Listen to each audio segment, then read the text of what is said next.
Good day, sir. We are here to discuss and demonstrate the parts and function of polygraph machine. My name is J.B. Bermudez, so I will discuss the polygraph machine. So the polygraph machine is an instrument or device capable of recording changes in blood pressure, pulse, respiration, and skin resistance. So there are four major of polygraph. The first is pneumograph, the second is cardiograph, third is galvanograph, and the last is chemograph. So the four major of polygraph is we will discuss to my group mates. I am Ayan J. Azarcon, and today I would like to demonstrate the parts and function of the galvanograph. So first is finger electrode plate and retainer band. So when we say finger electrode plate, ay makikita siya dito sa gilid ng isang polygraph. Ito yung tinatawag na finger electrode plate at ito naman ang retainer band. Ang finger electrode plate at retainer band, ito ay ginagamit o nilalagay sa hintuturo ng isang tao. Nagre-record siya ng physiological reaction ng katawan ng isang tao. The next one is the connecting plug. Ang connecting plug ay nagsisilbi o nakakonekta sa buong system. Gumagana ang sistema dahil sa connecting plug. And the other one is the recording pen unit. When we say recording pen unit, makikita ang recording pen unit sa ikatlong gitna ng polygraph. Then, ito ay nagsisilbi na o nagre-record ng physiological reaction ng tao. Ang recording pen unit ay may haba na 7 pulgada. Siya yung pinakamataas sa lahat ng mga recording pen unit. Ang iba may 5 pulgada lang. Ang recording pen unit ng isang galvanograph ay may 7 pulgada. The next one is the amplifier unit. Ang amplifier unit, ito yung nagpapalakas ng galvanometer. Nagpapalakas mula sa galvanometer. Ito yung nagpapalakas ng signal ng isang system. Next one is the sensitivity control. When we say sensitivity control, ito ay nagsisilbi o ito ay nag-identify ng laki o guhit ng isang o tracing ng polygraph machine. Then the next one is the so makikita pala natin dito ang sensitivity control. Dito natin siya i-control upang makita natin ang laki ng tracing. Then the next one naman is the sintering control. Ang katabi ng sensitivity control ay sintering control. Makikita natin dito, ito ay ginagamit upang masinter natin ang sa paggamit ng sa galvanograph o sa pag-record ng pen. Pwede mo siyang gamitin ang sintering control upang isinter siya. So the last one naman is the JSR module.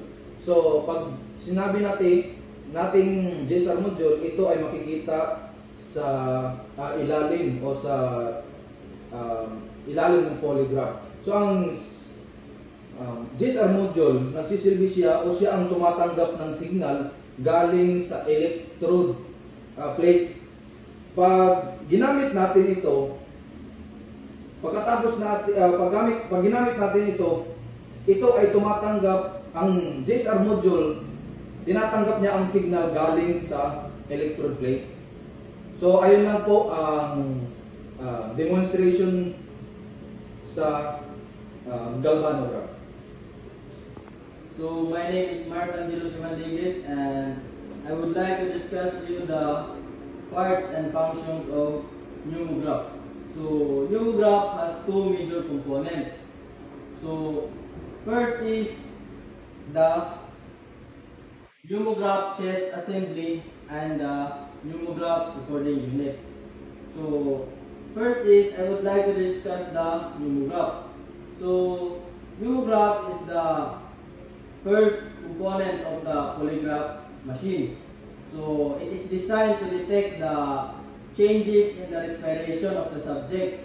So in pneumograph, chest assembly has two parts. So which is the rubber combulated tube and the beaded chain. So it is the rubber combulated tube here. So the rubber combulated tube is placed into the chest and the abdomen of the subject. So the functions of rubber combulated tube, it is used to detect the changes into the respiration of the subject. And the second is the beaded chain. So the uses of beaded chain is it is used to fix in place the rubber combulated tube. Kumbaga, siya yung nagpapahigpit sa rubber combulated tube to the subject kung ano yung gusto niyang higpit. Then, in pneumograph recording unit has many parts. So first is the recording pin unit. So it is the recording pin unit here. So the functions of recording pin unit is to write into the chart the changes to the subject, and it has 5 inches long.